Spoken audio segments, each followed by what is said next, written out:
Hey everyone, welcome to Inside Indiana Overtime. I'm Seth Tao. Ben Ladner. We're in Assembly Hall. Indiana just lost to number 5 Michigan State, 63-60, and really this game was lost, I thought, from in the first half. It's hard to argue otherwise, honestly. I mean, Indiana shot 17% in the first half, and I mean, it was just brutal. I mean, Robert Johnson was 1 for 10 in the first half, and you know, the offense turned it around in the second half and played much better. The defense started to falter in the second half, but you know, when you shoot 17% in a half, it's really hard to win. Yeah, and I thought Michigan State's size had a lot to do with that. You and I were down here on the court pregame watching warm-ups, and I kind of meandered over to the Michigan State side to watch the dunk show, which was awesome, by the way. But I mean, the first thing that jumped out to me was just how big Michigan State is. I mean, they have 4 or 5 or maybe even 6 guys on their roster who would be the biggest player in Indiana's rotation by far. I mean, even Miles Bridges, which kind of crazy. He kind of plays the 3 for them, which is wild because he's 6'8", 230. He might be the biggest guy on Indiana's roster, at least in the rotation. I mean, so they just have so many guys with size and with physicality and with length that they can rotate in and out the rotation. Jaren Jackson was huge tonight. He had 7 blocks. Nick Ward, who dominated Indiana last time, he had a great game tonight. He's a big-bodied, barrel-chested guy who was really physically imposing. They made a point of going inside to him to start the second half. Yeah. Even Kenny Goins, Gavin Schilling, these guys off the bench that they can rotate in. They're just so big. And Indiana, they're going up against Juwan Morgan. And Freddie McSwain, I thought, did a nice job tonight, but doesn't quite have the height and the length maybe to contend with a guy like Jaren Jackson. And when you're asking Juwan Morgan to guard centers, and really Michigan State starts 2 centers on their team, when you're asking him to guard guys like that for the full 40 minutes or however long he's out there, in addition to carrying the load that he does on offense, it's just going to wear the team down. And I think we're seeing that. That's probably the biggest effect of Jerron Davis being out is, Indiana gets the advantage, I think, on offense with being a little bit quicker, being able to space the floor a little bit better, at least in theory, and having some athleticism out there. But on defense, I mean, they just don't have the physicality to match a lot of these teams in the Big Ten. Yeah, and yet you mentioned Michigan State's size, but Indiana really dominated the rebounding tonight. I mean, as Juwan Morgan said after the game, they got punked on the boards in Michigan State, in East Lansing, that is, in January when they faced off and Michigan State blew them out. But tonight, Indiana dominated the rebounds. I mean, especially Freddie McSwain. He was excellent. I mean, Indiana had like 25 offensive rebounds tonight, which is almost unbelievable. That is unbelievable. And Freddie McSwain had 9 by himself, 9 offensive rebounds. He had 16 total rebounds. He was really tenacious on the boards tonight. Juwan Morgan had 11 rebounds also, and really Indiana that's why Indiana was able to stay in the game as long as they were. And I mean, they were in this game right up until the end. I mean, that's the only reason Indiana was able to stay in this game, despite how poorly they shot in the first half, is because they kept getting themselves second, third, and some even fourth chances. It felt like it was almost Moses Malone style, where they would just throw it up on the glass and chase through and miss and do it again and again and again until they either got a layup or a trip to the free throw line. And McSwain was key in that. I will push back just a little bit and say that I don't think the rebounding margin is necessarily indicative of Indiana, of how well they played inside, because so many of their rebounds were from their own missed shots. And so when you don't shoot well from the field and you crash the offensive boards like that, your rebound numbers are going to be inflated. Michigan State, meanwhile, they didn't need to crash the offensive glass because they made almost 50% of their shots. So there is a little bit of a difference there. Michigan State had 13 blocks tonight, and really, especially in that first half, it was evident that the length of Michigan State, and this is really the point I should have hit on in the first point, was that Jaren Jackson, Nick Ward, these guys who just block so many shots. I mean, I think half of those 13 blocks, if not more, were in the first half, maybe even in the first 8 minutes. I mean, they were just completely crowding the paint. Indiana could not make layups. Indiana, I think, was like 8 of 32 on layups tonight, which is obviously terrible. And just the length and size of Michigan State around the basket. Now, even when they weren't getting their hands on the ball, they were affecting Indiana's shots. You could tell that they were in their head a little bit. I thought, Indiana was pump faking at ghosts at times tonight, where they just, they were a little paranoid about Jackson. There was one play on a fast break where Devontae Green just passed up a wide open layup so that Freddie McSwain. Well, I think that was a little bit more to get McSwain an opportunity, and a dunk. Right, but I mean, but the one that I think of is Juwan Morgan had a reverse layup. I think it was maybe in the second half on this end, where he was basically all alone, and he received a pass basically by himself, and pump faked, and then took a crab dribble, went to the other side, pump faked again, and then laid it up. And there was really no Spartan around him that was going to block the shot. But you could just tell that, he had his shot blocked plenty of times before then. Everyone in Indiana seemingly had. And so you could tell that they were in his head just a little bit. Yeah, but Morgan really was the one that willed Indiana back into the game. Yeah. Michigan State was up by 10 at a point in the second half, and Morgan was the one that willed Indiana back into the game. He finished with another strong offensive performance, 23 points on an 8 of 17 line, and again, 11 rebounds. That's another double-double for Juwan Morgan, who's the most consistent player on this team, bar none. And again, another strong night for Freddie McSwain on the glass with 16 rebounds and 8 points. And all of them were pretty thunderous. Yeah. Either drawing a big foul and getting to the line, or a few dunks and some big plays, especially early in the game. He was really setting the tone.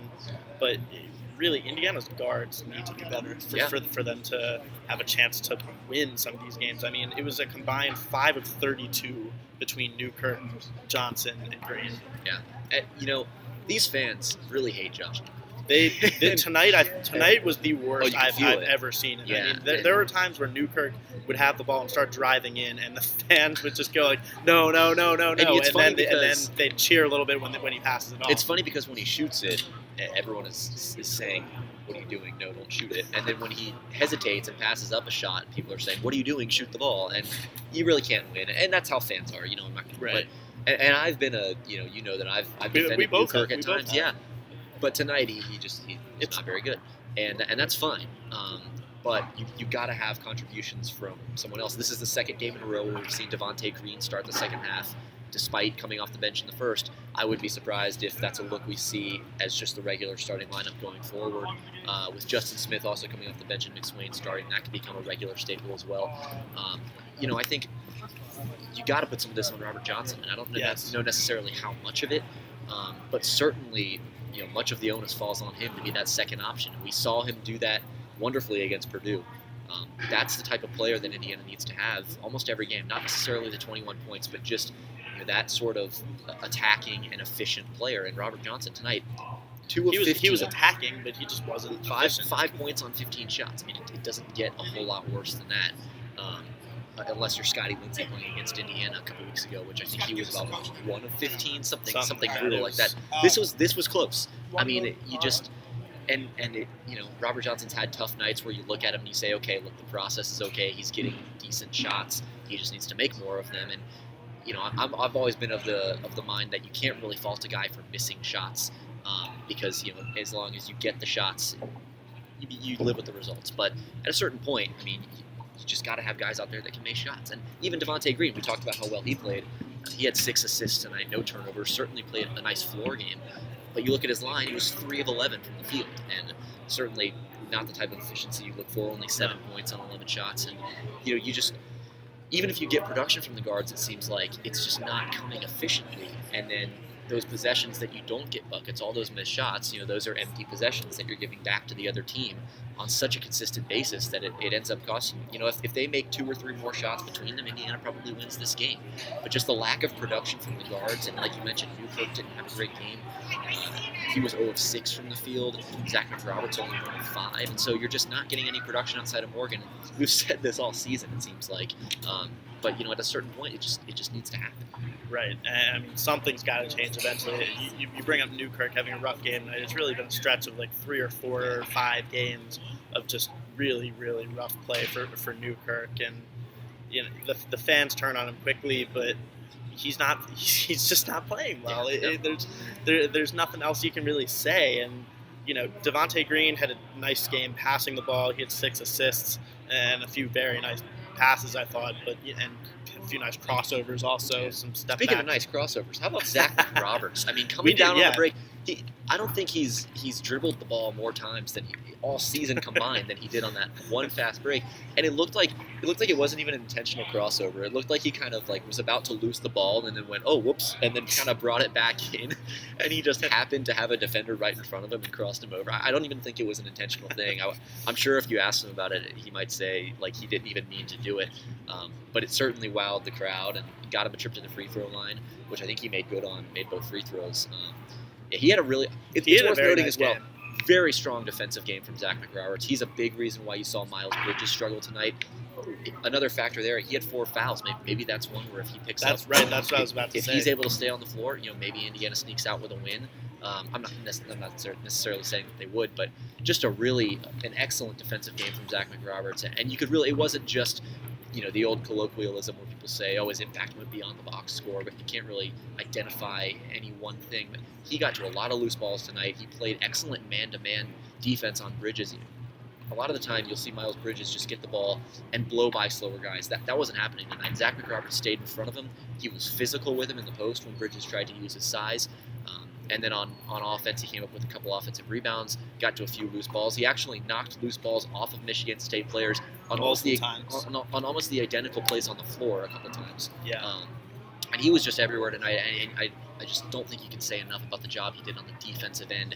And not having him on the floor for most of that second half and even a lot of the first half was a really big blow for Indiana. Yeah, and he doesn't light up the stat sheet, but that's Zach McRoberts in a nutshell. I mean, it was the epitome of a Zach McRoberts game tonight. It was.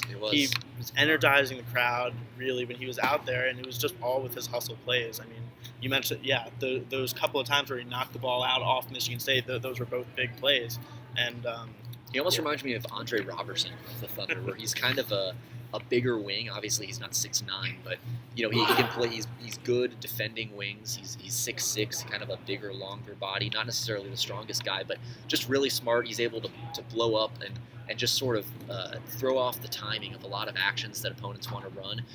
And even if you're not necessarily disrupting plays by getting steals and getting blocks, just being able to bump cutters, get your arm in the passing lanes, deflect balls, take 3 or 4 seconds off of a possession, off the shot clock, and make the possession a little bit shorter, force teams to get a little bit more uncomfortable. All that kind of stuff over the course of a 30-second possession really adds up. McRoberts is really good at those little things, and just being a disruptive force. Obviously, not a strong player on offense. You could make the case he's almost a liability on offense, but the value he brings on defense is really tremendous. That being said, he's much more comfortable. He looks so much more comfortable shooting the ball in the last few games than he did earlier in the season, and it's made a difference, really. I mean, it's not just somebody you can just leave wide open anymore.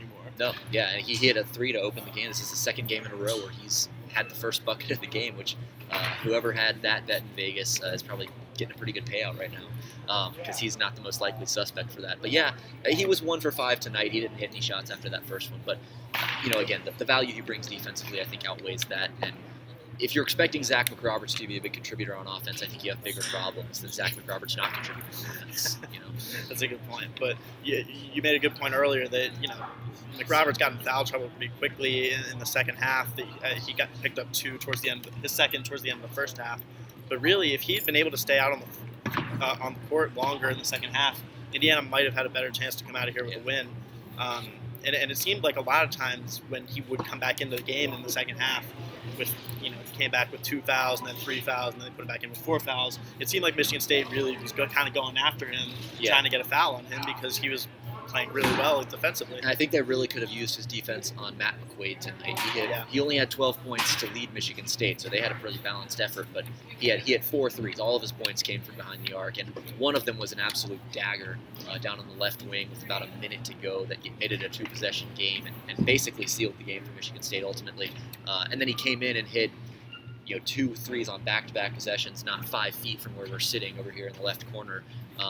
And that really gave Michigan State a boost. He's a real good energy guy off the bench, and with McRoberts on the bench, he was able to get free for a few looks. And Michigan State actually missed him a couple times for some open threes, and the way he was shooting it tonight, you got to assume that there was at least a decent chance that he was going to sink those. So, being able to put a guy like McRoberts who can just disrupt him and maybe take him out of the play might have had a pretty significant impact on how Indiana defended as a team. Yeah. So another close but no cigar effort from Indiana against a big opponent. Indiana dropped to 12-12 overall, 5-7 in the Big Ten. Another short turnaround coming up as they will hit the road and face Rutgers on Monday night. We have no plans of traveling to New Jersey. But actually, I do have plans of traveling to New Jersey. I'm not doing it. Those are my plans for traveling to New Jersey.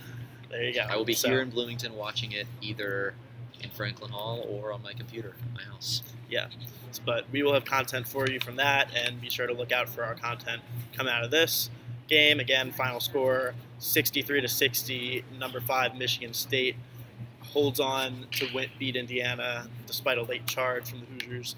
And for Ben Ladner, I'm Seth Tao. Thank you for watching, and enjoy the rest of your weekend.